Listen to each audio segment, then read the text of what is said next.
வணக்கம் நண்பர்களே, வாழ்க வளமுடன்.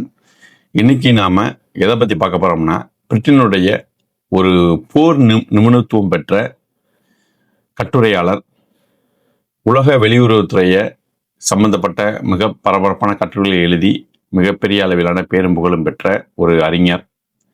இவர் அதிகமாக பார்த்தீங்கன்னா ரஷ்யா, புட்டின், ரஷ்யாவினோட அரசியல் இது சம்பந்தப்பட்ட ஆராய்ச்சியில் ஈடுபட்டு இருக்கக்கூடிய ஒரு பிரிட்டனை சேர்ந்தவர். மார்க் எலியட் அப்படிங்கிறவருடைய ஒரு கட்டுரையை தழுவிதான் நம்ம இந்த தகவல்களை உங்களிடம் பகிர்றோம். ஓகே, அவர் சமீபத்தில் அவருடைய ஒரு கட்டுரையில் என்ன சொல்லியிருக்காரு அப்படின்னா, உலக அளவில் ரஷ்யா இந்த உக்ரைன் வாருக்கு அப்புறம் மிகப்பெரிய அளவில் தனிமைப்படுத்தப்பட்டு விட்டது.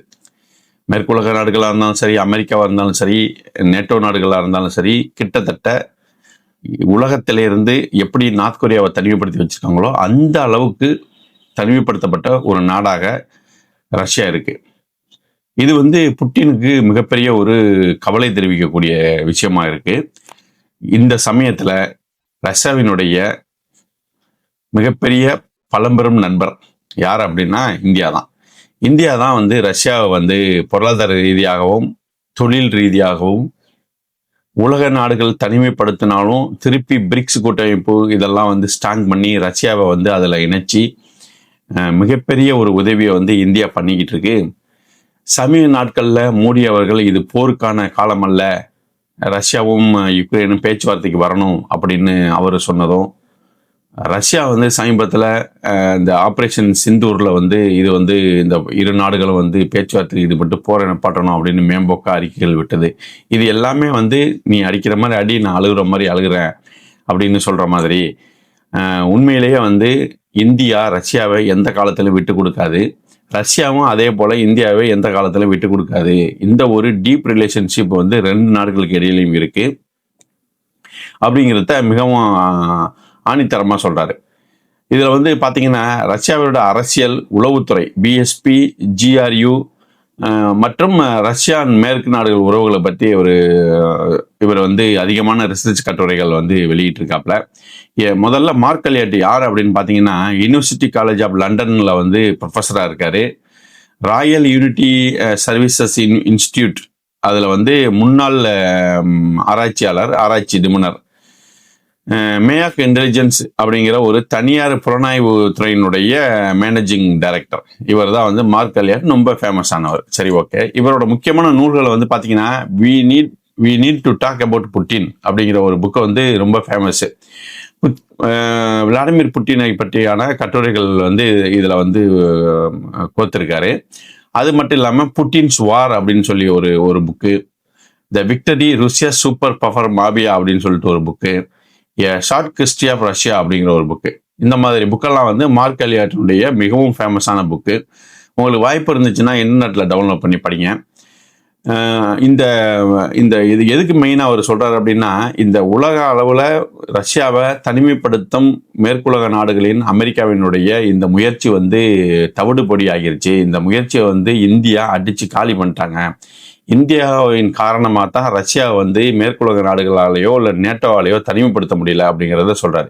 இது இந்தியாவுக்கு சாதகமான ஒரு கட்டுரை கிடையாது, இந்தியாவுக்கு எதிரான ஒரு கட்டுரை தான் இது.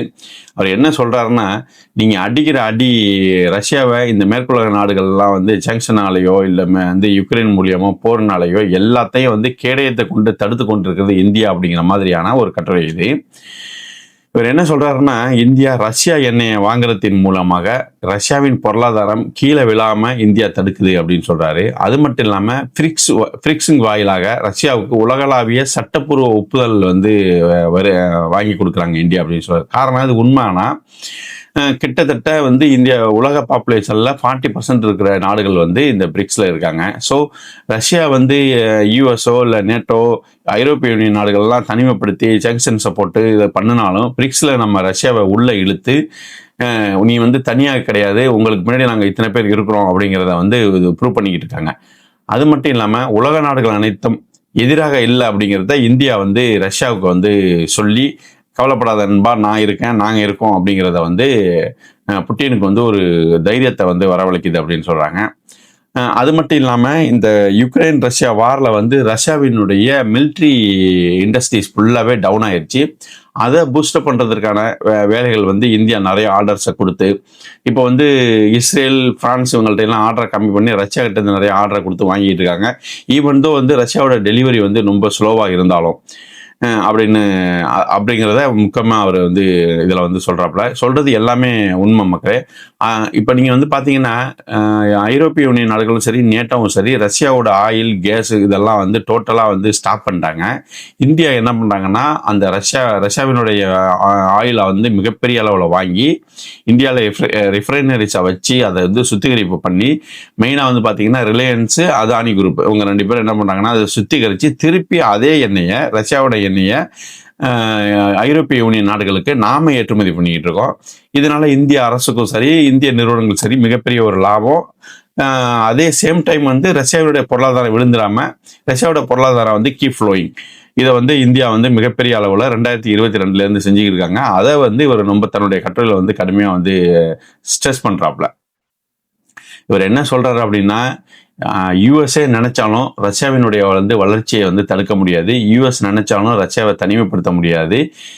யுக்ரைன் ரஷ்யா வாரில் வந்து எந்த காலத்திலையும் ரஷ்யாவை வந்து தோல்வி அடைய செய்ய முடியாது அப்படிங்கிறத மிகப்பெரிய அளவில் ஒரு ஸ்ட்ரெஸ் பண்ணி சொல்றாரு மக்களே. ஓகே, மீண்டும் ஒரு நல்ல வீடியோவுடன் நாளை சந்திப்போம். நன்றி, வணக்கம்.